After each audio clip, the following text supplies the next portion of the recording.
Loch Ness, Écosse. J'ai dit à mon ami qu'il y avait un monstre du Loch Ness et que c'était un animal absolument énorme, énorme. Ce grand cou noir est soudainement apparu, long de 2 ou 3 mètres, avançant assez lentement comme ça, sans aucune bosse visible, mais très clairement pendant environ 15 secondes avant de disparaître. Quand nous en avons parlé, personne ne nous a cru. Ils disaient que nous avions vu un kelpido ou autre et se moquaient de nous. Nous savions avoir vu cette chose, c'était terrifiant. La chaîne de montagnes de l'Himalaya en Asie. J'ai vu l'abominable homme des neiges sur le versant ouest, à une centaine de mètres de moi. Le nord-ouest du Pacifique, aux États-Unis. J'ai ressenti quelque chose qui me fixait ou une sensation d'être observé. Je me suis retournée et c'est là que j'ai vu Bigfoot. J'étais terrifiée. Eh bien, j'étais sous le choc. C'était totalement inattendu. Et la seule conclusion à laquelle je pouvais arriver, c'est que c'était un gorille. Et nous avons vu cet animal poilu traverser la route sur ses pattes arrière. Je ne peux pas vous dire avec certitude ce que c'était. Mais je crois que c'était Bigfoot. Les monstres vivent-ils parmi nous? Ou ne sont-ils que des apparitions qui errent dans le paysage de notre esprit? Sont-ils des sujets pour les zoologistes ou pour les psychologues? Certaines personnes veulent croire à l'existence des monstres parce qu'ils rendent le monde plus coloré et plus excitant. Enfin, nous vivons dans un monde imaginaire et inventons divers êtres fictifs. Mais en grandissant, on nous apprend à être moins crédules et à ne croire qu'en ce qui peut être prouvé. La plupart abandonnent leurs créatures imaginaires, mais certains n'y parviennent pas. Ils créent des monstres qui servent d'exutoire à leurs peurs intérieures. En incarnant ces peurs sans nom dans des créatures étranges, ils les extériorisent et les rendent plus faciles à affronter. L'homme a toujours été prompt à croire aux monstres. Ce sont des croyances nées de l'inconnu, nourries par l'inexpliqué, des croyances mais difficiles qui puissent aller à réfuter. Certains monstres, cependant, ont eu un fondement réel. Pendant des siècles, l'homme occidental avait entendu parler d'une créature légendaire, mi-homme, mi-monstre, rôdant dans les jungles africaines. Ce n'est qu'à la fin du XIXe siècle que la science a rattrapé le monstre légendaire en l'appelant le gorille. Chaque année, de nouvelles espèces sont découvertes, comme le dragon de Komodo en 1912 et l'okapi vers 1900. Pourtant, certaines créatures restent des mythes. Les mythes font partie du folklore universel car les humains cherchent à expliquer une pratique ou une croyance. Le Smithsonian s'intéresse à l'étude de la vérité et cherche à expliquer les croyances, ainsi qu'à préserver les objets qui leur sont associés. Les mythes sur des créatures étranges semblent exercer une fascination sans fin sur le public. Des milliers de demandes ont été adressées au Smithsonian concernant l'existence possible de diverses créatures, y compris le monstre du Loch Ness, Bigfoot et l'abominable homme des neiges. En 10 ans, plus de 300 signalements de Bigfoot ont été recensés en Amérique. En 1973, il y a eu 33 signalements d'observation contre 9 cette année. Appelé Momo dans le Missouri, le monstre folklorique en Arkansas, le singe putois en Floride, Sasquatch au Canada. On raconte que le monstre géant serait venu ici en passant par le pont terrestre du détroit de Bering, reliant autrefois l'Alaska à l'Asie. Un parent du Bigfoot aurait été aperçu dans le Caucase russe, où il est appelé l'Almista. Un autre parent vivrait dans l'Himalaya. Dans les plus hautes montagnes du monde, on l'appelle l'homme des neiges abominable, ou le Yéti. À Katmandou, au Népal, près du célèbre mont Everest, le savant en sanskrit Yogi Narahari Nath raconte sa rencontre avec la créature. J'ai vu un yéti lors d'une randonnée avec 60 personnes dans l'ouest de l'Himalaya. J'étais à une centaine de mètres devant mes amis quand j'ai vu une créature noire à l'apparence laide qui marchait comme un homme. Elle était poilue, nue et se déplaçait vite. La culture et la religion des peuples montagnards du Tibet et du Népal, les Sherpas, sont remplies de récits et de danses de démons. Certaines portent sur l'abominable homme des neiges. Le Yéti est vu comme un esprit maléfique à craindre. Chez certains, il est considéré comme fatal de simplement regarder un Yéti.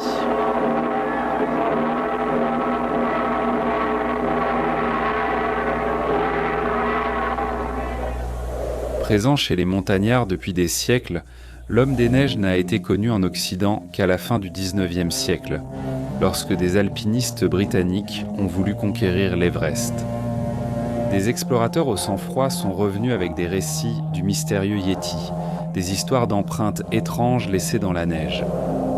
Mais ce n'est qu'en 1951, lorsque le grimpeur chevronné Eric Shipton découvrit un nouveau col à 19 000 pieds, que des preuves tangibles furent recueillies. Eric Shipton, se tenant là où aucun homme n'était jamais allé auparavant, prit ces photographies de traces géantes ressemblant à celles d'un homme. Autrefois sceptique quant à l'existence du Yéti, Eric Shipton, aujourd'hui à Londres en convalescence d'un mal de dos, se souvient de ce jour-là. Sensation étrange à l'intérieur. J'avais souvent vu ces traces auparavant, mais jusque-là, j'avais toujours été un peu agnostique sur toute cette question. Mais en voyant ces traces aussi fraîches et nettes, eh bien, il ne semblait vraiment plus y avoir de doute. Et c'est ça qui m'a vraiment donné une sensation très étrange.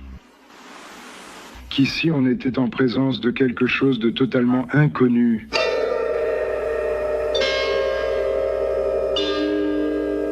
Ce que montrent les empreintes, ce sont les traces d'un animal qui se déplace sur deux pieds sur de longues distances. Le seul animal connu pour faire cela est l'homme. De plus, les empreintes, plus grandes que celles des singes, ne présentent aucune marque de griffes normalement associée aux ours. Des preuves générales ont été recueillies en 1953. En dirigeant l'expédition Hillary, première à atteindre l'Everest, Lord John Hunt déclara avoir entendu le Yéti. C'était pendant l'expédition de 1953, lorsque nous faisions un peu de troc de l'entraînement d'expédition dans les montagnes à l'est de l'Everest. Et moi-même, avec quelques-uns de mes compagnons et des Sherpas, nous campions à côté d'un glacier derrière une montagne appelée Armadablung. C'était le glacier Armadablung, et il se trouvait à environ 18 000 pieds d'altitude. Et un soir dans ce camp, j'ai distinctement entendu ce qui m'a semblé être un cri ou un appel aigu venant de l'autre côté du glacier. Je me suis demandé ce que c'était, et les Sherpas présents étaient unanimes, c'était un Yéti.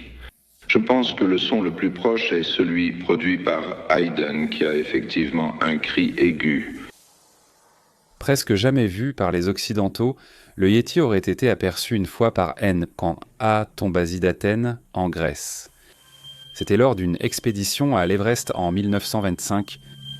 Voici, d'après ses descriptions, une reconstitution de ce que Tombazi a dit avoir vu dans une clairière à environ 300 mètres. Une créature sombre et velue, semblable à un homme, fouille le sol avec un bâton pour trouver des racines. Considérée comme un chaînon manquant, une créature inchangée depuis l'âge de glace, peut-être même un ancêtre de l'homme de Néandertal, l'abominable homme des neiges est devenu l'objet d'expéditions approfondies. Chaque année, des équipes d'Angleterre, de France, d'Amérique et du Japon explorent et explorent les montagnes pour prouver l'existence de l'abominable homme des neiges.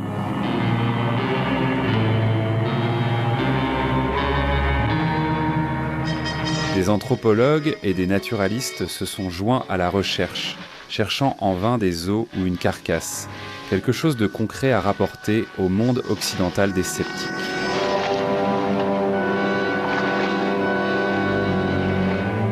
Parmi leurs découvertes figurait une grotte en 1958, supposée être le repère du Yéti.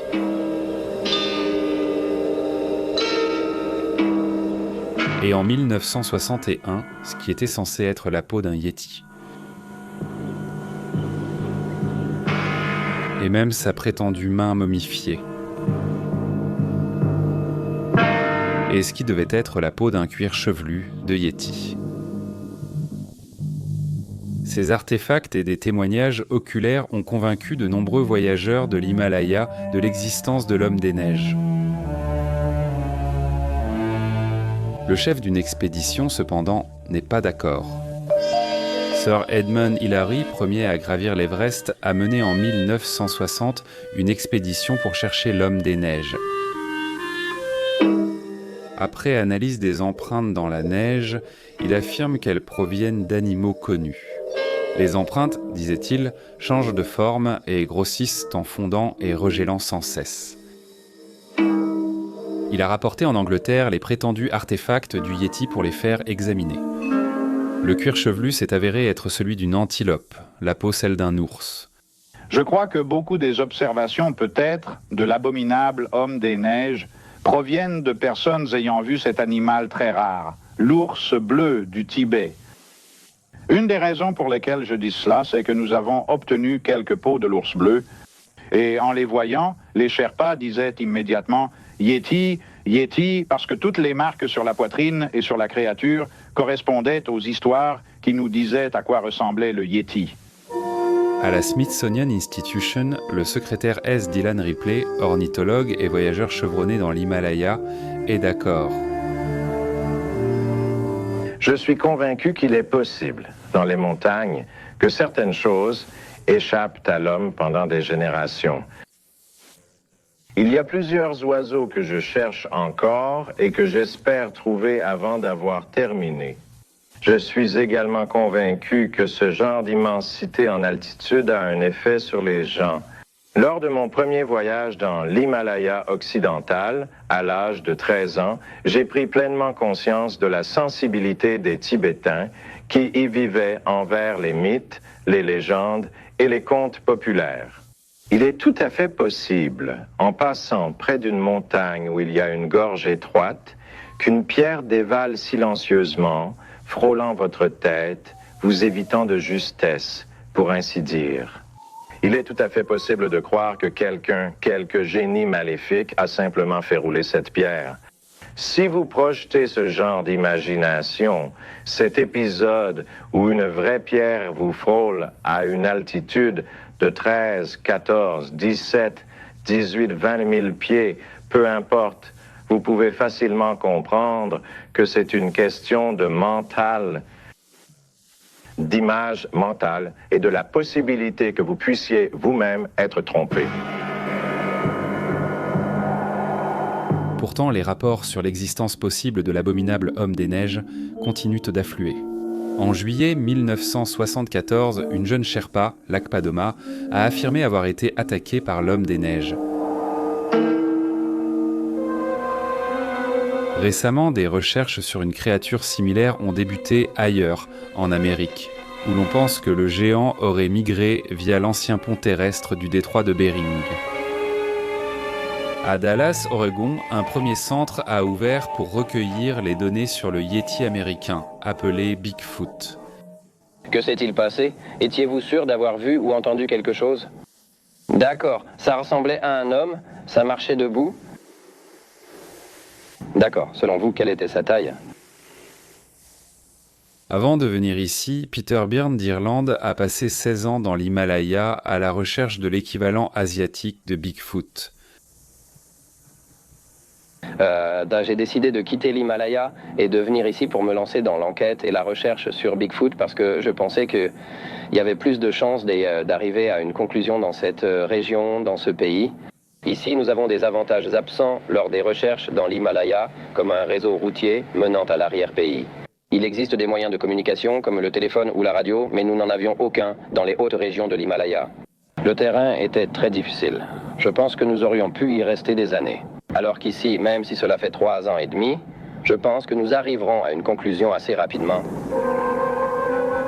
Découvert dans le folklore indien, Bigfoot est aujourd'hui une légende américaine. Certains espèrent désormais prouver que cette légende est réelle.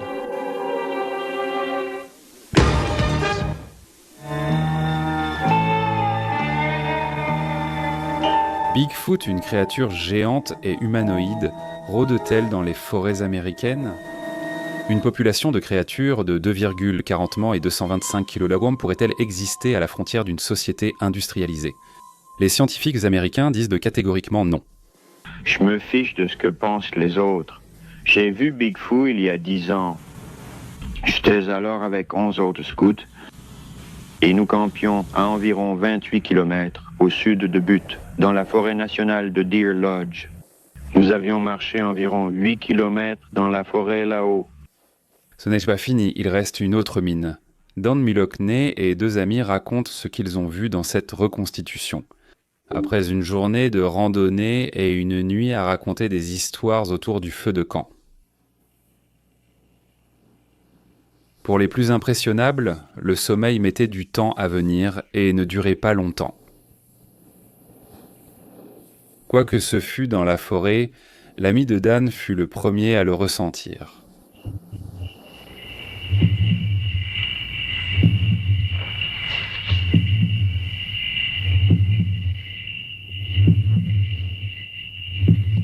Le premier à l'entendre.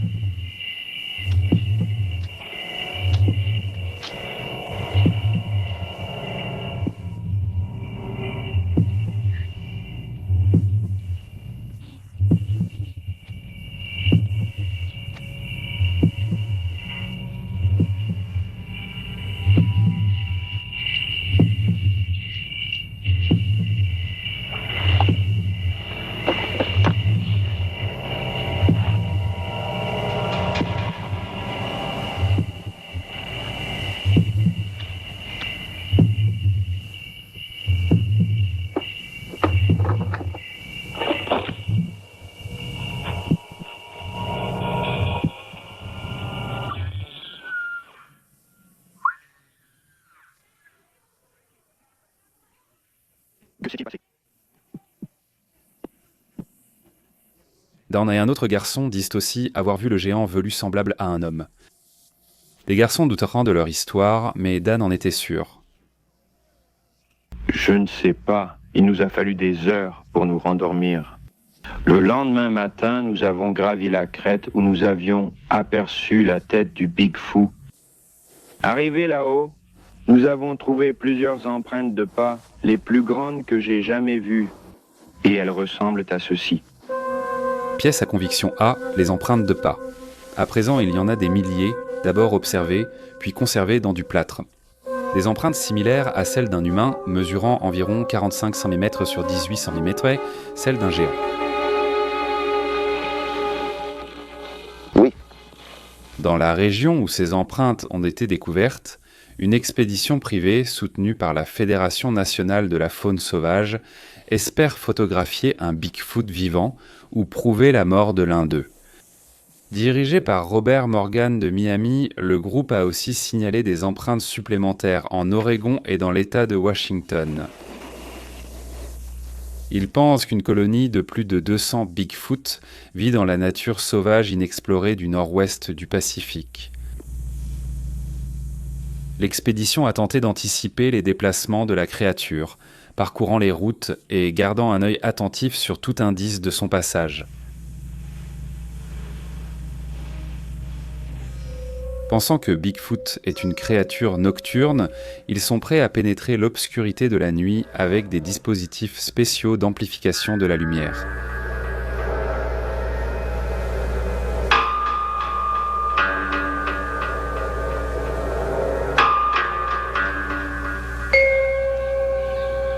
Morgan, un ancien spécialiste en informatique du gouvernement, n'a commencé à poursuivre Bigfoot qu'après en avoir vu un, dit-il, en 1957. Soudain, cette chose a traversé les buissons sans les contourner. Je voyais la traîner, il a traversé rapidement en biais, s'éloignant de moi, alors que j'étais au bord du canyon. Et à un moment que j'ai estimé à environ 40 mètres de moi, il est entré dans une ouverture, une clairière dans les broussailles. Et ce que j'ai vu était le gorille le plus humain, à mon avis, et que j'ai jamais vu. Dans leur quête de preuves, les chasseurs de monstres doivent toujours se méfier des imposteurs, comme Ray Pickens de Chehalis dans l'État de Washington. Depuis 1971, Ray Pickens a parcouru 7 fois la nature sauvage avec de fausses empreintes de Bigfoot. Son but n'était pas de tromper les scientifiques, mais les chasseurs de monstres. Il nous explique pourquoi. Eh bien, nous étions assis là à prendre un café dans ce café Ardennes et 2 messieurs sont entrés et ils nous ont posé des questions sur Bigfoot. Nous avons dit que, nous n'y croyons pas. Et un des messieurs a dit, vous les Péquenotes d'Ardennes, vous n'y croiriez probablement pas. Et je me suis tourné vers mon ami qui s'appelle Harvey. Et j'ai dit, Harvey, on est des Péquenots, qu'est-ce qu'on va faire à ce sujet? Il a dit, qu'est-ce qu'on va faire? J'ai répondu, on va leur montrer qui sont les Péquenots.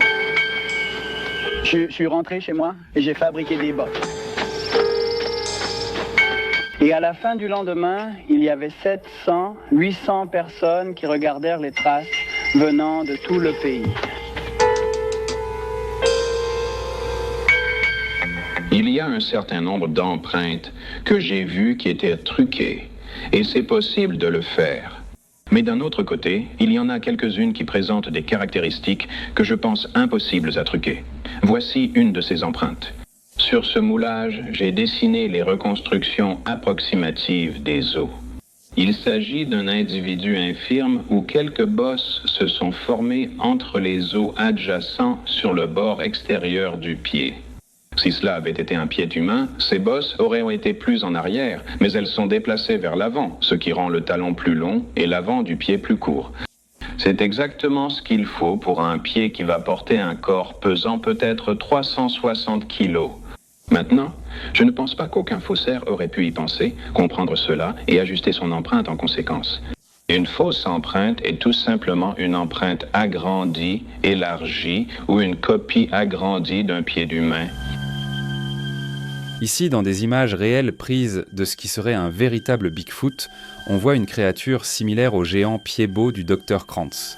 Tournée par Ivan Marks fin 1969 à Boasburg, Washington, la vidéo a été qualifiée de faux par certains chasseurs de monstres. Encore un film prétendu de Bigfoot, aussi réalisé par Marks en Alaska en 1973.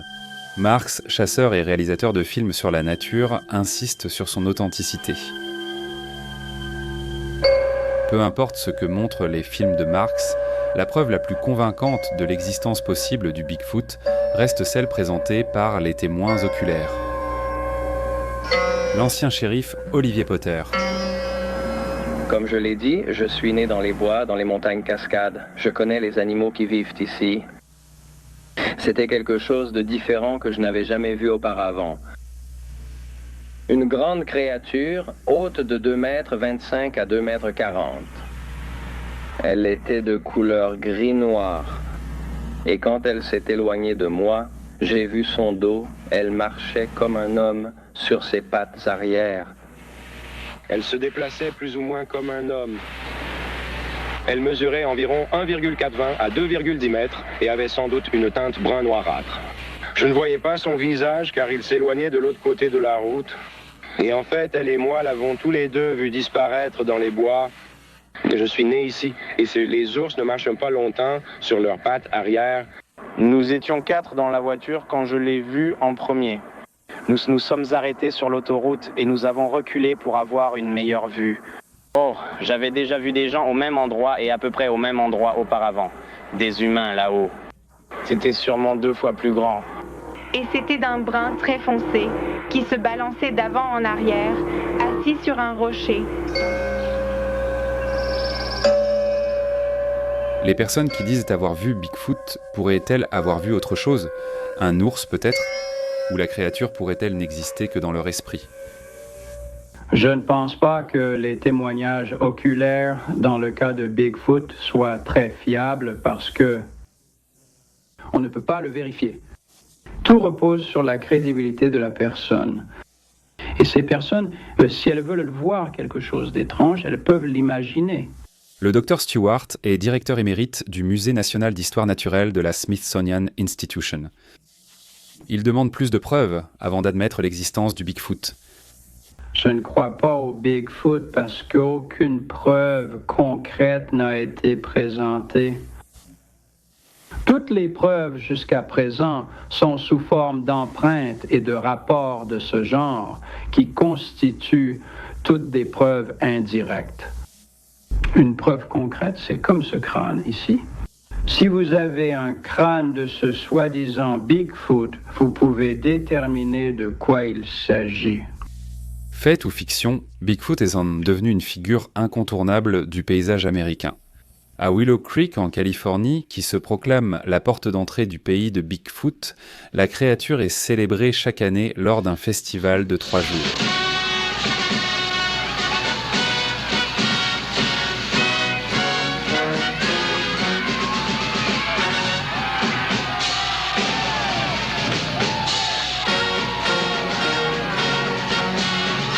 Ours, singe, homme, monstre ou mythe, une chose est certaine. Bigfoot est une attraction touristique de premier ordre.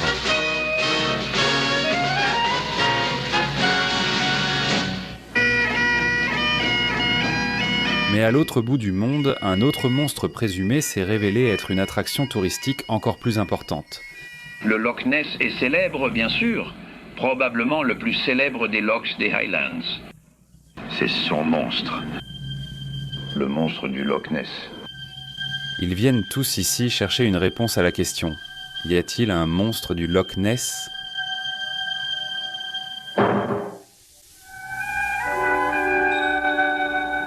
Le Loch Ness est le plus grand lac d'eau douce des îles britanniques. Long de 24 miles large d'environ 1 mile et profond par endroits de 900 pieds. Situé dans le nord de l'Écosse, le lac serait le foyer d'une mystérieuse famille de créatures géantes. Nous nous tenions sur le quai près de la remise à bateau, juste là sur la gauche, et en regardant vers la baie, nous avons vu soudainement un énorme tumulte dans les eaux. Et sans pouvoir voir ce qui en était la cause, nous avons soudainement remarqué cette énorme tête noire avançant à environ 2 mètres au-dessus de l'eau, très, très lentement, venant en diagonale vers nous. Après 15 secondes, elle a disparu sous l'eau, sans qu'on voie de bosse. C'était très excitant pendant ce temps.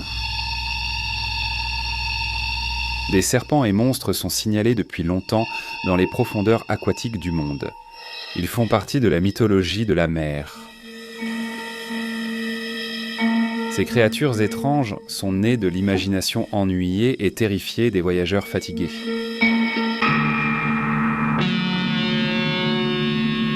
Contrairement aux serpents de mer du passé, la mystérieuse créature aperçue dans le Loch Ness aurait été photographiée.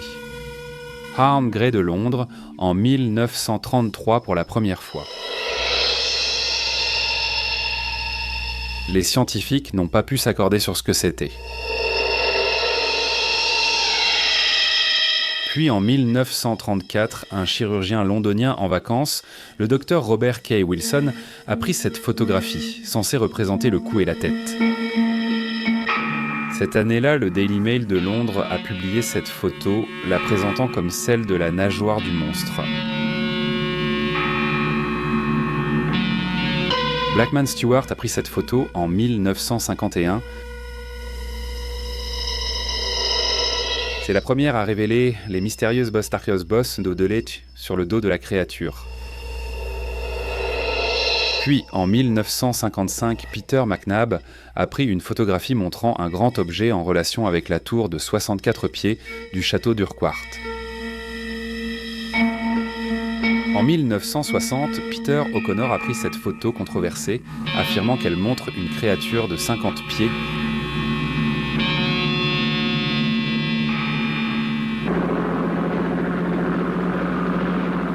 Au fil des ans, le monstre du Loch Ness aurait surtout été vu par les habitants des villages au bord du loch. Les gens qui vivent ici, pêcheurs et agriculteurs, mènent une vie tranquille et sans histoire. 2 habitants échangent sur le monstre. Ce n'est pas ça. C'était une bosse arrondie, semblable au dos d'un éléphant, et de la même couleur. Une couleur grisâtre, et ils sont restés parfaitement immobiles pendant au moins 2 minutes. Les deux hommes affirment avoir des preuves de ce qu'ils ont vu, car à ce moment-là, aucun d'eux n'était seul. Eh bien, cette observation que j'ai faite a également été vue par le groupe d'Oxford et de Cambridge qui est monté là-haut pour enquêter sur le monstre. Il y en avait une douzaine, non? Eh bien, c'est très similaire à la mienne parce que tous les vacanciers et le gondolier, il devait y en avoir 120 et... Toutes sortes de personnes. Le monstre fait partie de la tradition culturelle du nord de l'Écosse depuis l'an 565 lorsque, selon les écrits, Saint Columba a chassé la créature en invoquant la parole de Dieu. La parole de Dieu est encore invoquée aujourd'hui. En 1972, le révérend Donald Ormond a accompli les rites d'exorcisme au Loch Ness. Je t'adjure, toi l'ancien, par le juge des vivants et des morts, par celui qui t'a créé dans le monde, que tu ne t'enfermes plus dans des manifestations de démons préhistoriques. Va-t'en, démon hideux, vers le lieu qui t'est assigné, et ne reviens plus tourmenter les serviteurs du Dieu Tout-Puissant. Tous les habitants autour du loch ne perçoivent pas le monstre comme maléfique. Les enfants de l'école primaire Drumnad Rocket, qui croient en la créature malgré les tentatives de leur enseigner le contraire, la voient d'une manière plus affectueuse.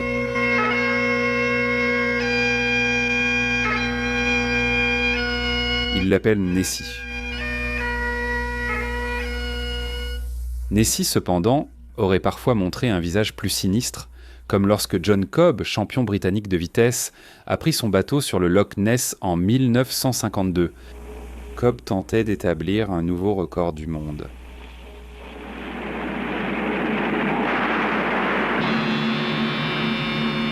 Cobb a été tué, son bateau ayant heurté une turbulence mystérieuse que certains affirment avoir été causée par le monstre.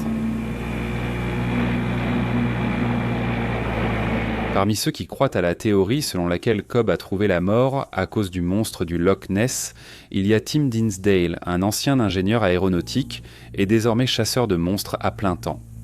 Dinsdale, qui vit sur le loch dans ce bateau, le Water Horse, observe la surface du lac depuis 15 ans. Sa veille débute en 1960 après avoir réalisé ce qui est considéré comme le film le plus convaincant du monstre du Loch Ness. Utilisant une caméra à ressort de 16 mm, avec un objectif téléphoto de 135 mm, Dinsdale a filmé cet objet en mouvement à 1300 yards de distance. Il a soumis le film pour analyse au Centre commun de renseignement de reconnaissance aérienne du ministère britannique de la Défense.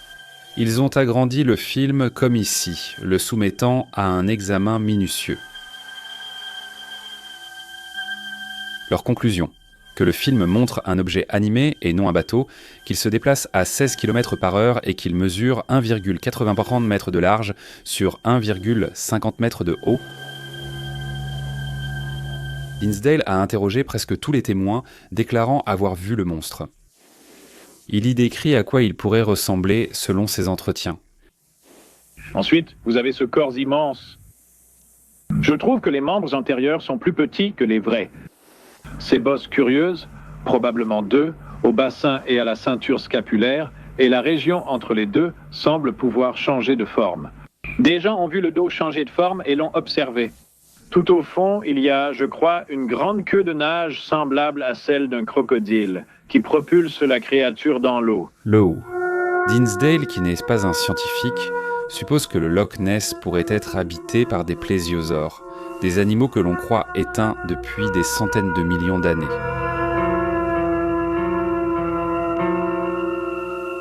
La théorie veut que les plésiosaures soient entrés dans le Loch Ness avant la dernière ère glaciaire, à une époque où le lac avait un débouché sur la mer. Ces films montrent qu'un animal supposé éteint peut encore exister. Le kélacanthe, poisson qu'on croyait disparu depuis 60 millions d'années, a été redécouvert près de l'Afrique du Sud en 1938. Le kélacanthe était caché en pleine mer. Le Loch Ness, lui, est enclavé, confiné. Pourtant, la question demeure. Ces eaux pourraient-elles abriter des créatures préhistoriques ?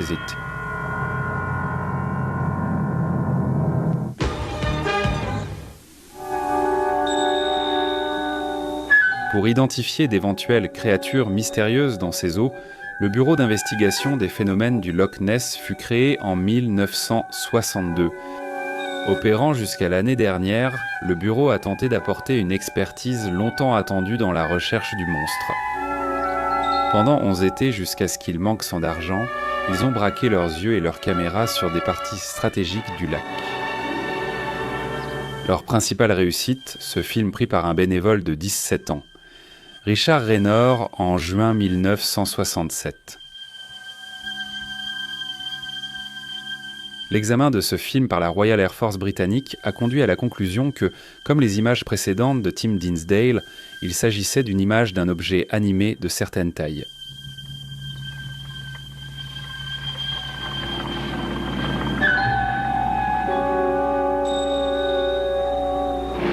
Le directeur du bureau d'enquête était le membre du Parlement David James.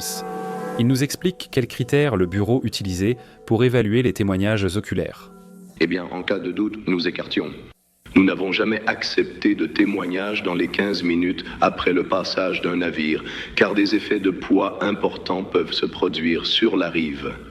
Donc, plusieurs bosses dans les 15 minutes autour de cet événement, nous les avons rejetés d'emblée. Nous étions très réticents à accepter tout rapport d'observation provenant d'un seul témoin, à moins qu'il ne s'agisse de quelqu'un d'expérimenté, comme un garde-chasse ou Nevlovsa avec des jumelles. Mais en utilisant les critères les plus stricts possibles, nous avons constaté qu'en moyenne, il y a environ 20 observations par an que nous ne pouvions pas ignorer. Il n'y avait pas un nuage dans le ciel lorsque 5 ou 6 bosses sont apparues à environ 200 mètres. Et quand je les ai vus, les pensées qui me sont venues à l'esprit étaient celles-ci. Il n'y avait rien là quand nous sommes passés. Ce n'est aucune créature que je connaisse. Cela correspond aux descriptions du monstre du Loch Ness. Ça doit être le monstre du Loch Ness. Cet animal est apparu. Long cou effilé, petite tête, énorme bosse, qui mesure environ 9 mètres de long et environ 1 mètre à 1 mètre 20 de haut au sommet. Et j'ai fermé les yeux 1 fois, 2 fois, 3 fois pour être bien sûr que je n'imaginais pas que je voyais vraiment quelque chose. Non, c'était bien là. Le loch est un endroit mystérieux. Les ombres et les remous créent constamment des effets étranges. Certains disent que n'importe qui peut être amené à voir un monstre dans ces eaux.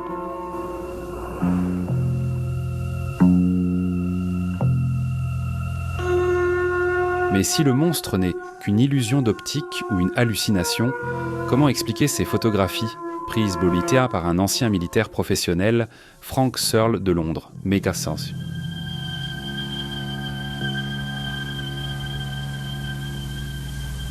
Searle dirige sa propre unité d'enquête en solo au Loch Ness.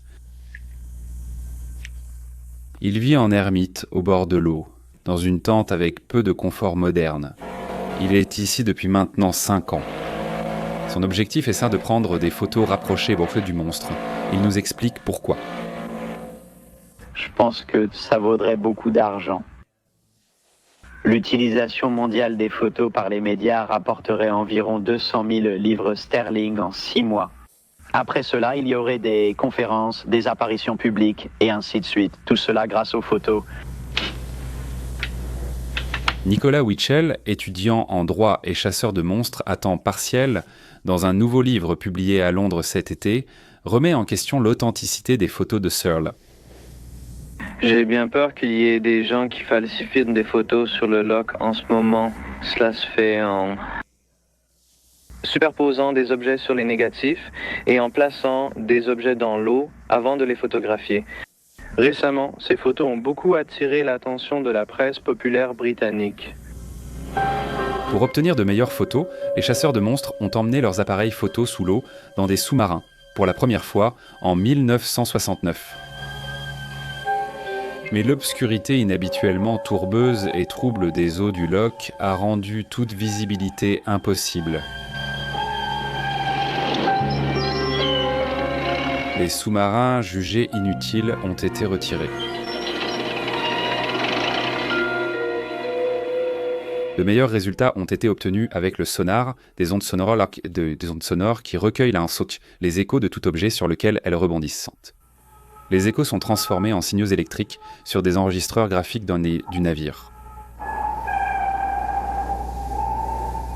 À 3 reprises, en 1969, 1970 et 1972, des équipes de recherche explorant acoustiquement les profondeurs du Loch Ness sont entrées en contact avec de grands objets en mouvement, mais pas nécessairement vivants.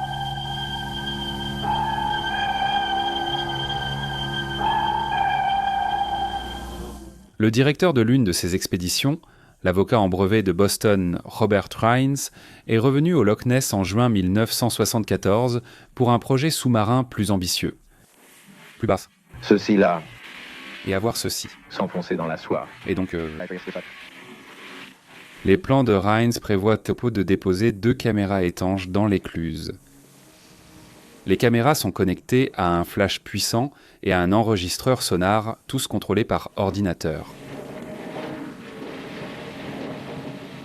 Lorsqu'un objet de plus de 9 mètres passe dans le faisceau du sonar, l'ordinateur déclenchera le flash et les caméras. Toutes les 10 secondes, une nouvelle photo sera prise jusqu'à ce que l'objet sorte de la portée du sonar.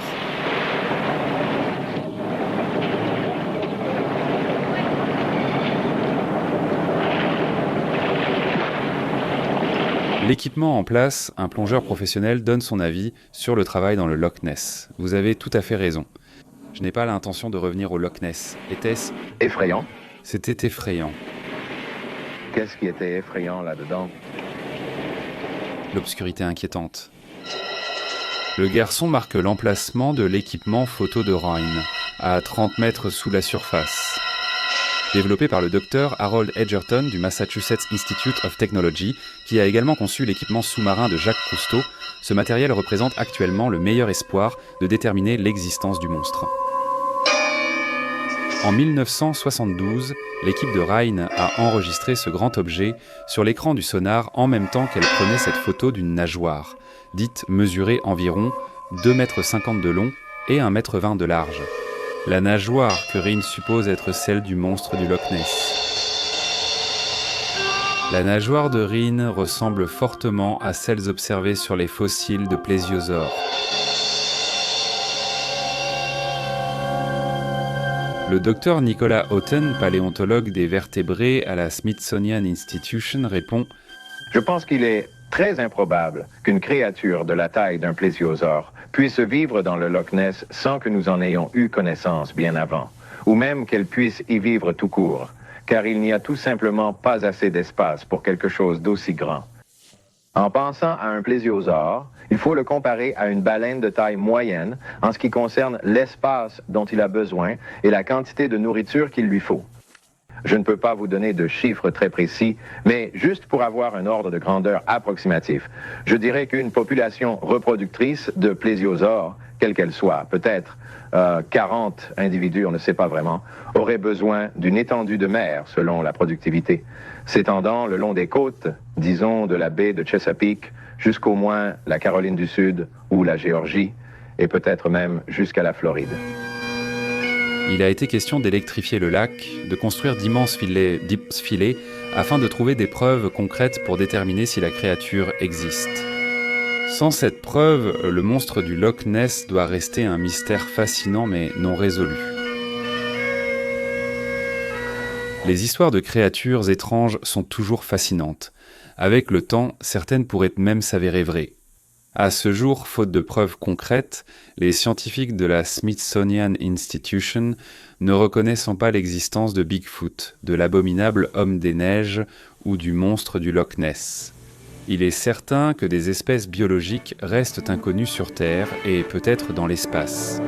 Les scientifiques dont la tâche est d'explorer l'inconnu découvriront un jour ces espèces.